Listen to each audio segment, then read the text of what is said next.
As the world continues to be distracted by the Chinese coronavirus, the Chinese are utilizing order out of chaos to strengthen their global position.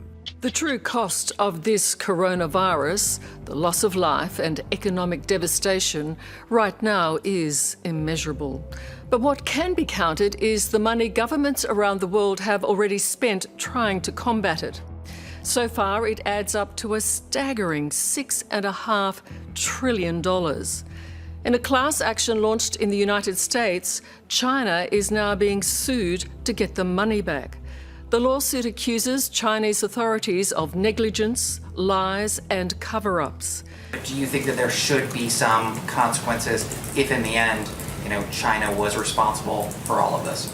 Well, if they were knowingly responsible, certainly. If it was a mistake is a mistake.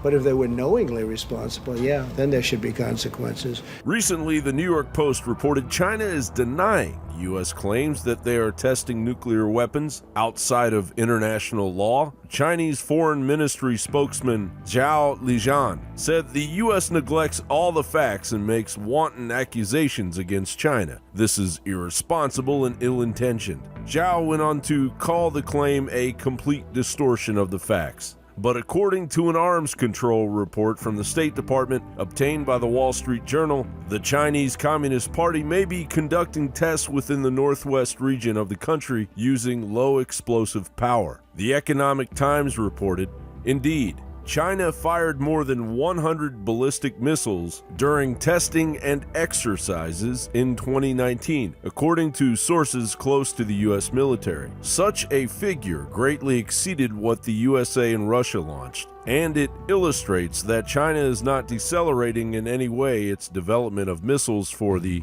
PLA rocket force. China is attempting to overtake France as the third most powerful nuclear power in the world. Add to this China's military buildup in the South China Sea, a crackdown on democracy in Hong Kong. At least 15 veteran pro-democracy activists were arrested today in this very high-profile roundup, even though Hong Kong is still reeling from the coronavirus pandemic. Hong Kong's Democratic Party founder, 81-year-old Martin Lee, was arrested and driven to the police station as cameras swarmed around him today. Lee was one of many activists who protested against a since-withdrawn extradition bill that would have allowed Hong Kong residents to be sent to mainland China to stand trial. Authorities say the arrests were made on suspicion of organizing and taking part in illegal assemblies last year. And a global infiltration of the coronavirus response.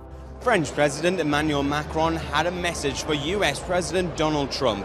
France will not block Huawei or target specific companies.